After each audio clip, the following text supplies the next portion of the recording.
दोस्तों, उस्मान गाजी, जिन्होंने बाइजेंटाइन साम्राज्य के कई किलों पर कब्जा कर लिया था और उनकी बड़ी-बड़ी सेनाओं को हराया था।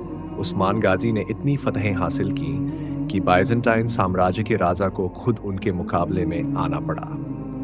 इससे पहले उनके खिलाफ केवल कमांडर भेजे जाते थे, लेकिन उस्मान गाजी ने उन्हें इतनी बार हराया कि अब राजा को खुद मैदान में उतरना पड़ा।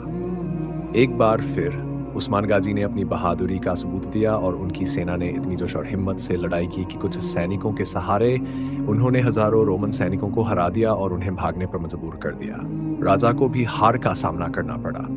यह पहली बार था जब बाइजेंटाइन साम्राज्य का राजा किसी सरदार से लड़ने आया और हार गया। इस खबर के बाद पूरे बाइजेंटाइन साम्राज्य में उस्मान गाजी का खौफ फैल गया। लेकिन वह उस्मान गाजी जिन्होंने बड़े-बड़े किले फतह किए, बुरसा का किला कभी नहीं ले सके।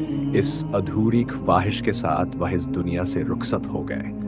उनके बेटे ओरहान गाजी ने इस किले को कैसे फतह किया और बुरसा शहर उस्मानियों के लिए इतना महत्वपूर्ण क्यों था? दोस्तों, जब मंगोलों का तूफान पूरी दुनिया को अपनी चपेट में ले रहा था, तब हलाकू खान ने बगदाद पर हमला किया और लाखों मुसलमानों का कत्लेआम कर दिया। इसके बाद उसका अगला निशाना अनातोलिया बना, यानी वही इलाका जहां आज का तुर्की है।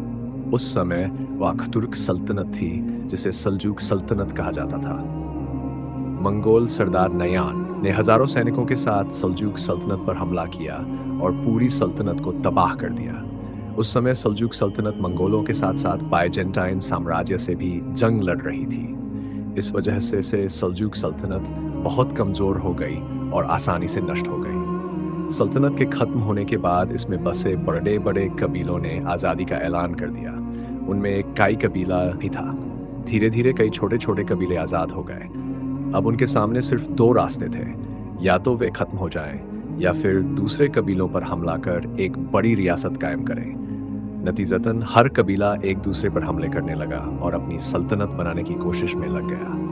इसी बीच जब ये मुस्लिम कबीले आपस में लड़ रहे थे, तो काई कबीला का सरदार उस्मान गाजी बाइजेंटाइन साम्राज्य के किलों को फतह करने में जुटा हुआ था।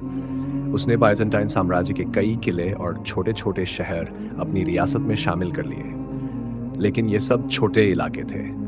अगर उस्मान गाजी को एक बड़ी रियासत बनानी थी, तो उसे एक बड़े शहर और सुरक्षित किले की जरूरत थी। उसकी नज़र बुरसा के किले पर थी, जो बाइजेंटाइन साम्राज्य की राजधानी कॉन्स्टेंटिनोपल के पास स्थित था।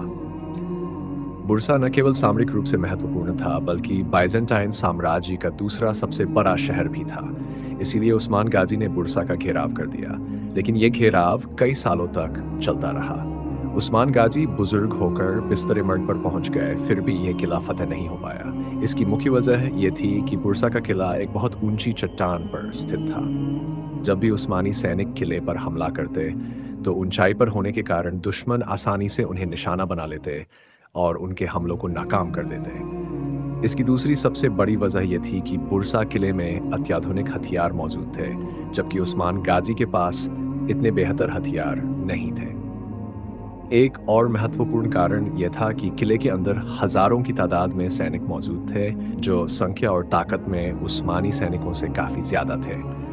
अगर हम बुरसा किले की बात करें, तो इसकी दीवारें इतनी ऊंची थी कि वहां का टेकफुर, किले का निरीक्षक, उन ऊंची दीवारों से दुश्मन की फौज को आसानी से देख सकता था।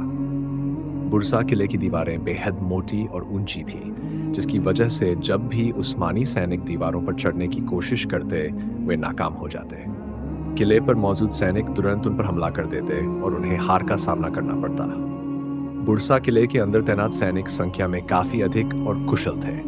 इनमें तीरंदाज, भालेबाज और तलवार चलाने में माहिर सैनिक शामिल थे, जो दुश्मन के हर हमले को नाकाम करने की ताकत रखते थे। किले के अंदर मौजूद कमांडर बाइजेंटाइन साम्राज्य के बेहतरीन कमांडरों में से एक माने जाते थे। वे अपनी रणनीति और चतुराई से उस्मानी सेना को बार-बार पीछे हटने पर मजबूर कर देते थे। इसके अलावा किले के सैनिक और आम लोगों को घेरेबंदी, मुहासरे से निपटने की खास ट्रेनिंग दी गई थी। किले के सैनिक अपने कमांडर के प्रति बेहद वफादार थे और उनकी कुशलता व प्रतिबद्धता के चलते बुरसा किला लंबे समय तक अजेय रहा। लेकिन यह सवाल उठता है कि अगर उस्मान गाजी ये किला फतह नहीं कर सके, तो उनके बेटे ओरहान गाजी ने इसे कैसे फतह किया? उस्मान गाजी बहुत बूढ़े हो चुके थे और बिस्तर पर लेटे हुए थे, तब उन्होंने अपनी फौज की कमान संभाली। उन्होंने सबसे पहले अपने सरदारों को एक संदेश भेजा और कहा कि अगर आज हम बुरसा किला नहीं फतह कर पाए, तो कल बाइजेंटाइन साम्राज्य एक बार फिर हमारे ऊपर हुकूमत करेगा और हमें अपना गुलाम बना लेगा। ओरहान गाजी के कमांडरों ने यह समझाने की कोशिश की कि अगर आपके पिता बुरसा किला नहीं फतह कर पाए, तो आप कैसे कर सकते हैं, इसलिए आपको वापस लौट जाना चाहिए। लेकिन ओरहान गाजी ने जवाब दिया कि अगर बुरसा किले की ताकत है तो उसकी कमजोरियां भी होंगी। इसलिए उन्होंने एक रात तंग घाटी से अपने सैनिकों को किले की दीवारों पर चढ़ने का आदेश दिया। सैनिक चुपके से तंग घाटी से होते हुए किले की दीवारों पर चढ़ गए और किले के पहरेदारों को मार डाला। ओरहान गाजी ने सामने से भी हमला किया ताकि किले के पहरेदारों का ध्यान भटके और पीछे का दस्ता, जो पहले ही किले के अंदर पहुंच चुका था, धीरे धीरे लड़ते हुए बुरसा किले के मुख्य द्वार को खोल सके। इसके बाद पूरी उस्मानी फौज किले के अंदर घुस गई। पूरी रात युद्ध की आवाजें आती रहीं, आग जलती रही और तलवारों की टकराने की आवाज सुनाई देती रही।